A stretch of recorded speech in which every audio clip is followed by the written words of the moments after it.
Chicago and Sam Weller has spent the better part of a decade on the Bradbury beat, first in crafting the definitive biography of the author, the Bradbury Chronicles, and now, on the eve of Bradbury's 90th birthday, he's assembled Listen to the Echoes, the Ray Bradbury Interviews.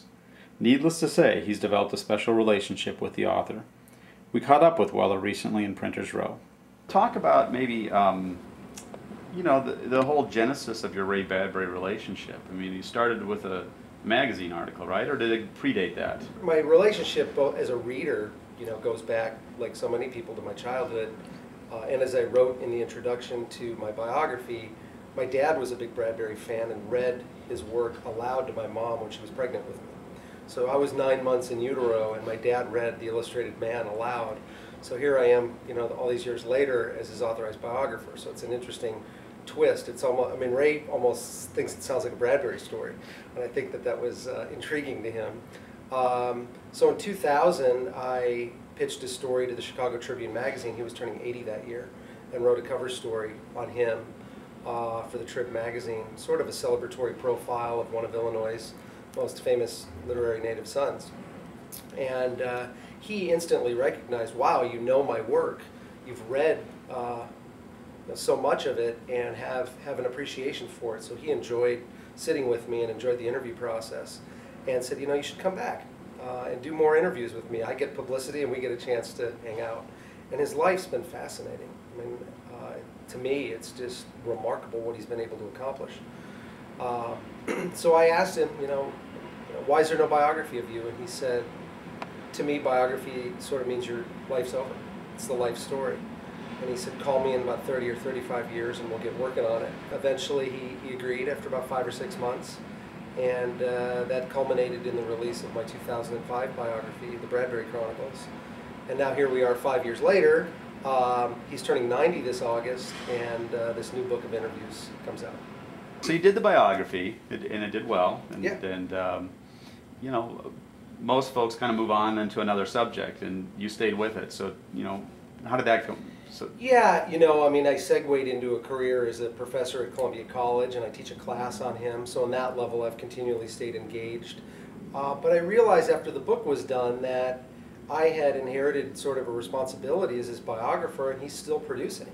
And that just because the book is out, does that mean I should stop chronicling, to use the word, his life?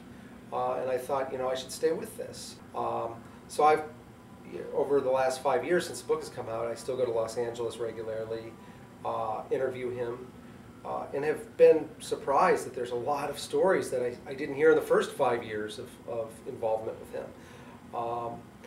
So my mountains of transcription and tapes and digital files, and it's just continued to grow.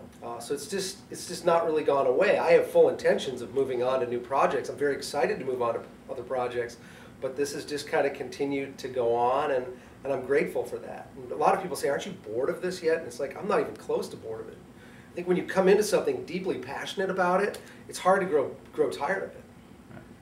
We'll talk a little bit about the process of putting this book together. I came up with 13 sort of thematic chapters, and then I thought I'd like to write an essay at the beginning, because I've had this 10-year relationship with him, where there would be an opportunity for me to get a first-person point of view and a first-person reflection at the beginning of each chapter on something I might have witnessed that ties him into that chapter idea. So, for example, the creativity chapter, I was with him in the car one night when I watched him go under an underpass on the 405 freeway, and there was graffiti had been painted, beautiful, graffiti painted on this overpass over the freeway. And I saw him look out the window, and he said, by God, I wonder how those artists get down onto that, hanging over the freeway, and paint that. And he went home that night and wrote a short story about a graffiti artist who plunged to his death while creating his masterwork. And that was an opportunity for me to see, there I see the wheels turning inside this man's head. That's how he comes up with story ideas.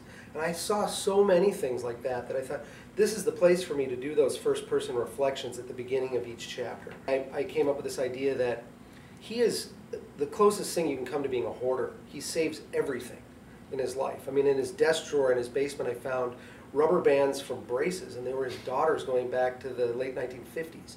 Locks of hair trimmed from people's heads over the decades. checkbooks going back to the 40s. I mean, everything. Napkins with story ideas. He saves everything. Doesn't throw anything away. Every middle school he visited in the 50s and 60s and 70s, when people would give him paper mache fire helmets and dinosaurs and Martians, he brings all that stuff home, and it's all there. And I thought, someone needs to come and photograph this stuff. And then I came up with this idea that each chapter, I wonder if I could photograph items within the collection of Bradburyana that would connect to each chapter. So you go into the Hollywood chapter, and he has all these autograph books that he collected when he was a teenager along the golden era streets of Hollywood. You know, Marlene Dietrich, Rita Hayworth, Jean Harlow, Clark Gable, everybody. He has autographs from all of them. Let's just lay them all out on the floor and take pictures of them. And so there's a photograph of these hundreds of autographs scattered. Each chapter has one of these sort of still life photographs. He's not in it, but it's really a Bradbury portrait without him there.